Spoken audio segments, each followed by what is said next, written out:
तो हेलो प्यारे बच्चों, नमस्कार। और आज आपके सामने उपस्थित हूँ। हमारी पिछले वीडियो से जो छोड़ी थी उसके आगे की जो स्टोरी थी या कहानी थी या आगे की जो संख्याएं थी उसको लेकर मैं आपके सामने हाजिर हूँ। तो अगली जो संख्या बची थी वो थी हमारी परिमेय संख्याएं। परिमेय संख्याएं क्या होती हैं और ये बहुत महत्वपूर्ण है। कक्षा 9 कक्षा 10 में इन दोनों के बारे में बहुत विस्तृत बताया गया है और ये संख्याएं आपको जाननी बहुत ज़रूरी हैं क्योंकि ये कई जगह काम आ जाती हैं। तो परिमेय संख्याएं क्या होती हैं इसके बारे में अपन चर्चा करते हैं। तो अधिकतर ये बच्चों ने आपने एक परिभाषा सुनी होगी कि परिमेय संख्याएं वे संख्याएं होती हैं जिन्हें p बटे q के रूप में लिखा जाता है। लेकिन इतनी परिभाषा ये अधूरी परिभाषा है क्योंकि इसके साथ में कुछ शर्तें भी जुड़ी होती हैं।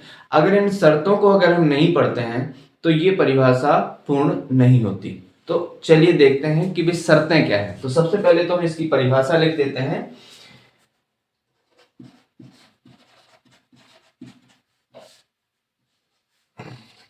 वे संख्याएं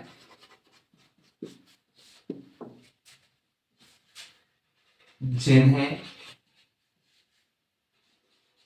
हम p बटे q के रूप में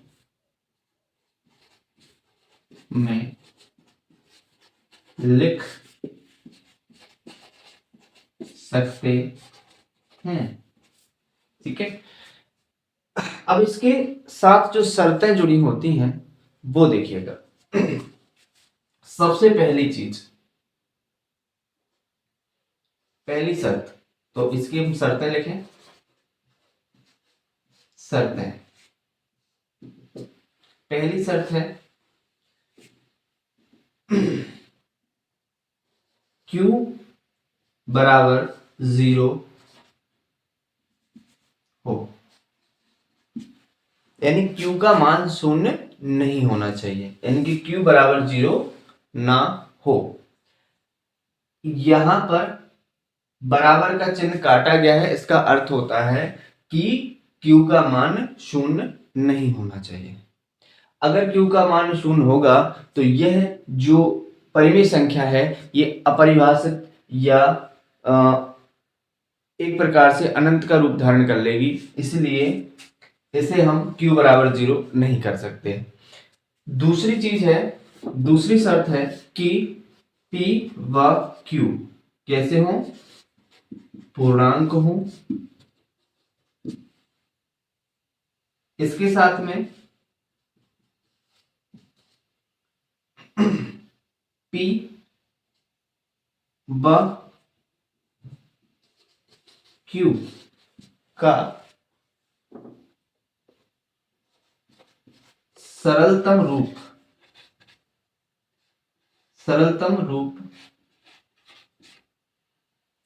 सहअभाज्य है।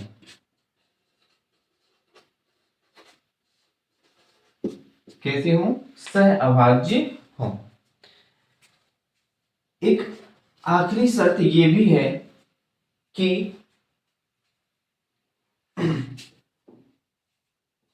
p बटे q का मान आवर्ती और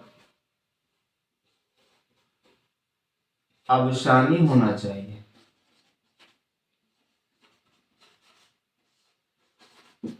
अवसानी होना चाहिए, तब जाके हम किसी संख्या को परिमेय संख्या कह सकते हैं। परिमेय संख्या जानने के लिए जैसे कई बार क्या होता है कि संख्या को अंडर रूट के अंदर दे दिया जाता है। जैसे उदाहरण के तौर पे अगर आपसे पूछा जाए कि बताइए √6, √8,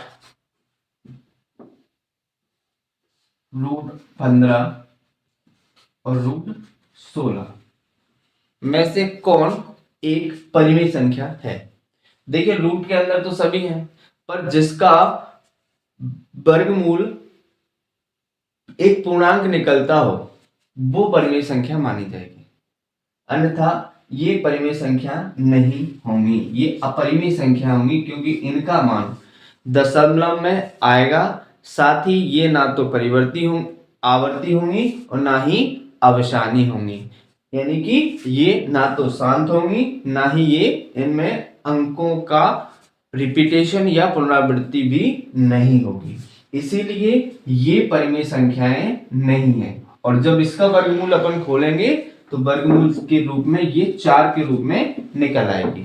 तो जितनी भी हमारी प्राकृतिक संख्या होती हैं वो सभी की सभी परिमेय संख्या होती हैं, जितनी भी पूर्ण संख्या होती सभी परिमेय संख्या होती हैं, जितने भी पूर्णांक होते हैं चाहे वो धनात्मक पूर्णांक हो चाहे वो ऋणात्मक पूर्णांक हो, सभी के सभी परिमेय संख्याओं में शामिल होते हैं। तो ये एक क्या है, यह एक प्राकृतिक संख्या है। तो प्राकृतिक संख्या है तो इसके बटे में हम 1 लिख सकते हैं। मैंने बताया था कि 1 का गुणा कर दें या 1 का भाग कर दें कोई फर्क नहीं पड़ता संख्या पर, तो इसलिए हम इसके बटे में 1 जब हम करेंगे तो संख्या 4/1 हो जाएगी और ये हमारा p/q का रूप बन गया है। तो यह एक परिमेय संख्या हो गई है। अब यहां अगर इसको तोड़ते हैं, इसका वर्गमूल निकालते हैं, तो ये √3 इंटू √5 निकलेगी, जिसमें कि ना तो इसका एक पूर्णांक निकलता है ना ही इसका पूर्णांक निकलता है।